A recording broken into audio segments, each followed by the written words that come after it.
যারা হারাম টাকায় কোরবানির গরু কেনে আর গরুর গলায় বড় একটা মালা ঝুলাইয়া দিয়া সারা গ্রাম ঘুরায় আর মানুষকে দেখায়, দেখো আমি কত বড় গরু কিনেছি, অহংকার করে। আর যারা ছোট কোরবানি করে তাদেরকে তিরস্কার করে, বলে মিয়া 10,000, 12,000, 15,000 টাকায় কোরবানি দিবা, এর চাইতে মুরগি কিনা খাও গা। এই বেটা, গরুর গোস্ত খাওয়ার জন্য কোরবানি না। কোরবানি হলো ত্যাগ করা। তোমার সব কিছু আল্লাহর জন্য ত্যাগ করতে হবে। কার জন্য? কোরবানি অর্থ ত্যাগ করা। গবাদি পশু নয়, তোমার মনের পশুকে কোরবানি করতে হবে। মনের পশুকে যারা কোরবানি করবে না তাদের কোরবানি হবে না। অহংকার চিত্তে কোরবানি হবে না। অহংকার কোত্থেকে আসে বলো তো? হারাম টাকার গন্ধের মধ্যেই অহংকার আছে। সুদের টাকায়, ঘুষের টাকায়, অন্যের হক নষ্ট করার টাকায় কিন্তু কোরবানি হবে না। খবরদার! যারা হারামখোরের বাচ্চা, হারামখোর, ওদের মধ্যেই অহংকার আসে। কোরবানি নিয়ে ওদের মধ্যেই অহংকার আসে। কোনো ভালো মানুষ অহংকার করতে পারে না, বিনয়ী মানুষ অহংকার করতে পারে না। যারা আল্লাহর জন্য কোরবানি করে, কোরবানিটা কার জন্য? কুল ইন্না সালাতি ওয়া নুসুকি ওয়া মাহিয়ায়া ওয়া মামাতি লিল্লাহি রাব্বিল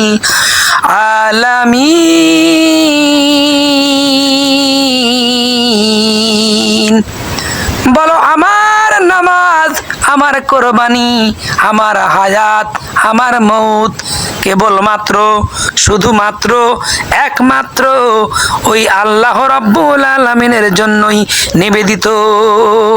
আমার সব কিছু, আমার বেঁচে থাকা, আমার মরে যাওয়া, সব কিছু আল্লাহর জন্য। কবি বলেছেন, আমার নামাজ কোরবানি জীবন মরণ যেন তোমার জন্যই হয়। ও আমার মালিক, ও আমার খালিক, তুমি মহান মহিমাময়। আমার নামাজ কোরবানি জীবন মরণ যেন তোমার জন্যই হয়। কোরবানির রক্ত, কোরবানির চামড়া, কোরবানির গোস্ত, কোরবানির গরুর গোস্ত কোনো কিছুই আল্লাহর দরবারে পৌঁছায় না। পৌঁছায় কেবল তোমার তিলের তাকওয়া।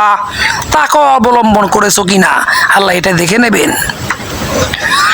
লোক দেখানো কোরবানি কখনো কোরবানি হয় না। খবরদার! আল্লাহ রাব্বুল আলামিন বলেছেন, লোক দেখানো কোরবানি কোরবানি নয়, গোস্ত খাওয়াটাই সার। কোরবানির নামে ফ্রিজ ভরা যাবে না, ফ্রিজ ভরার জন্য কোরবানি হবে না। মনের পশুকে কোরবানি করতে হবে, জবাই করতে হবে, আল্লাহর রাহে উৎসর্গ করতে হবে। এটাই হলো কোরবানি। অহংকার চিত্তে যারা কোরবানি করে, আল্লাহর রাসূল বলেছেন, যে ব্যক্তি অহংকার করলো সে যেন আল্লাহ রাব্বুল আলামিনের কুদরতি গায়ের চাদর নিয়া টানা হেঁচড়া করলো।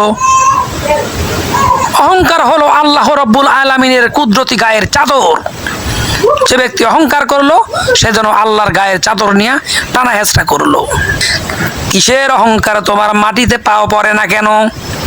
আল্লাহ তোমার পরিচয় শোনাচ্ছেন, শোনো। হুয়াল্লাহুল গনিয়ুন ওয়া আনতুমুল ফুকারা। আমার আল্লাহ হলেন ধনী, দুনিয়ার মানুষ তোরা ফকিরের জাত। তোরা ফকির। তোমার কোটি টাকা থাকতে পারে, তুমি ফকির। তোমার 300 বিঘা 400 বিঘা জমি থাকতে পারে, তুমি ফকির। আল্লাহ বলেছেন তুই ফকির, আমি ধনী। 2টা টাকার মালিক হতে না হতেই তোমার এত অহংকার কোত্থেকে আসলো? অবশ্যই হারাম টাকা কামাইছো তুমি, এই জন্য অহংকার আসে। কোরবানি শব্দের অর্থ ত্যাগ করা। কেমন করে ত্যাগ করবেন? হযরত ইব্রাহিম আলাইহিস সালাতু ওয়াস সালাম 86 বছর বয়সে আল্লাহ রাব্বুল আলামিনকে বললেন, ও রব্বি হাবলি মিনাস সলিহিন। হে আল্লাহ, আমাকে একটা নেকময় সন্তান দান করো। আল্লাহ রাব্বুল আলামিন উত্তর দিয়া দিলেন, ফাবাশশারনাহু বিগুলামিন হালিম।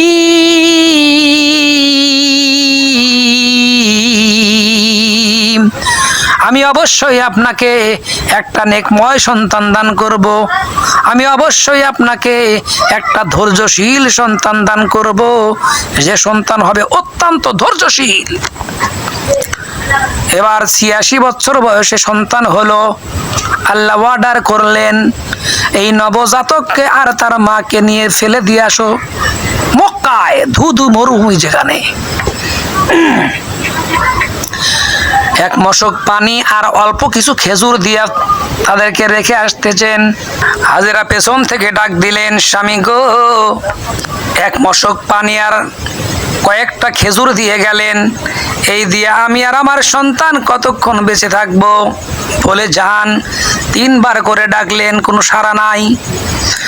এবার হাজেরা বলতেছেন, স্বামী গো, তাহলে কে আপনার রবের হুকুম এটা? হযরত ইব্রাহিম আলাইহিস সালাম বাকরুদ্ধ হয়ে গেছেন, কথা বলতে পারতেছেন না। ৮৬ বছর বয়সে তিনি একটা সন্তান পেয়েছিলেন, কথা বলতে পারতেছে না। শাহাদাত আঙ্গুলটা আকাশের দিকে তাক করে ধরলেন, হ্যাঁ, এটা আমার রবের হুকুম। হাজেরা বলতেছে, কোনো চিন্তার কারণ নাই, নিশ্চিন্তে আপনি বাড়ি ফিরে যান। যে আল্লাহর ওয়ার্ডারে আমাদেরকে এখানে আসতে হলো, সেই আল্লাহ রাব্বুল আলামিন আমাদের পানি আর খাবারের ব্যবস্থা করবেন। সুবহানাল্লাহ। এবারে সন্তান যখন চিৎকার শুরু করলো পানির জন্য, সাপা মারোয়ার পাহাড়, ধুধু মরুভূমি, এক পাশ থেকে দেখা যায় আরেক পাশে পানির মতো কিন্তু না, বালি চিকচিক করতেছে। ৭ বার দৌড় দিলেন। একবার চিন্তা করলেন, মুখের ঘামটা মুছে অন্তত সন্তানকে খাওয়ায়া দেই। আবার চিন্তা করলেন, না, এটা তো নবীর সন্তান, মুখ দিয়ে নাপাক কোনো কিছু দেওয়া যাবে না। আল্লাহর কুদরতে হযরত ইসমাঈল আলাইহিস সালামের পায়ের গুরুমুরার আঘাতে মরুভূমি থেকে আল্লাহ রাব্বুল আলামিন পানির ব্যবস্থা করলেন, জমজম কূপ বানায়া দিলেন, জমজম কূপ বানায় দিলেন। সুবহানাল্লাহ।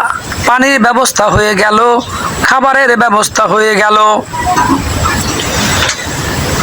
এবার সন্তানের যখন চলাফেরার মতো বয়স হয়ে গেল, আল্লাহ রাব্বুল আলামিন হযরত ইব্রাহিম আলাইহিস সালামকে স্বপ্ন দেখালেন, সন্তানকে জবাই করো। নবীদের স্বপ্ন কি শুধুই স্বপ্ন? না, নবীদের স্বপ্ন হলো আল্লাহর ওহী, আল্লাহর হুকুম। সন্তানকে কি বললেন? আল্লাহ কোরআনুল কারীমের মধ্যে কোট করে দিলেন, ফালাম্মা বালাগা মাআহুস সায়া ক্বালা ইয়া বুনাইয়া ইন্নী আরা ফিল মানামি আন্নী আজবাহুকা ফানজুর মাজা তারা। আমার কলিজার টুকরা সন্তান, দেখেন ভাষার মধ্যে একটা টেকনিক আছে। বলতেছেন, আমার কলিজার টুকরা, আমি স্বপ্ন দেখলাম আমি তোমাকে জবাই করতেছি, এবার তোমার মত জানাও, তোমার রায় কি বলো। এ কথা শোনার পর ইসমাইল কি দৌড় দিছেন? না, তিনি বলতে পারতেন, আব্বাজান, আমাকে আর আমার মাকে শিশু অবস্থায় আমাকে ফেলে গেলেন, কোনোদিন খেতে দিলেন না, পড়তে দিলেন না, একবার দেখতেও আসলেন না, আজকে আসছেন জবাই দিতে। কি ধরনের কথা, কেমন ধরনের বাপ আপনি, এটা বলছেন? না, ধৈর্যের প্রতীক হযরত ইসমাঈল আলাইহিস সালাম। তিনি বললেন, আল্লাহ রাব্বুল আলামিন কোরআনুল কারীমের মধ্যে তা কোট করে দিলেন, ক্বালা ইয়া আবাতি ফিআল মা তু'মারু সাতাজিদুনি ইনশাআল্লাহু মিনাস সাবিরিন।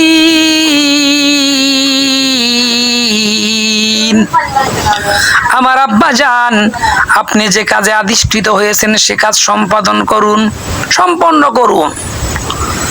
অবশ্যই আমাকে আপনি ধৈর্যশীলদের মধ্যেই পাবেন। আপনি আমাকে ধৈর্যশীলদের মধ্যে পাবেন। অন্য বর্ণনায় এসেছে, ইসমাইল বলতেছে, আব্বাজান আপনি আমাকে জবাই করেন, আমাকে ধৈর্যশীলদের মধ্যেই পাবেন, কিন্তু জবাই করার আগে আমার হাত পাটা একটু বেঁধে নেন, কারণ আমার হাত পা জবেহের যন্ত্রণায় নাড়াচাড়া করতে পারে, আপনার গায়ে লেগে যেতে পারে, বেয়াদবি হয়ে যেতে পারে। আর আপনার চোখটা বেঁধে নেন, কারণ আমি আপনার সন্তান, আমাকে দেখলে মায়া লাগতে পারে। আর আমার রক্ত মাখা জামাটা আমার মায়ের হাতে তুলে দেবেন, কারণ তাকে মা বলে ডাকবার আর কেউ থাকবে না। এবার হাত পা বাঁধা শুরু করলেন। আবার বলতেছেন, আব্বাজান বাধা দরকার নাই। হযরত ইব্রাহিম বলতেছেন, একবার বলো বাঁধতে, আর একবার বলো না, কারণটা কি?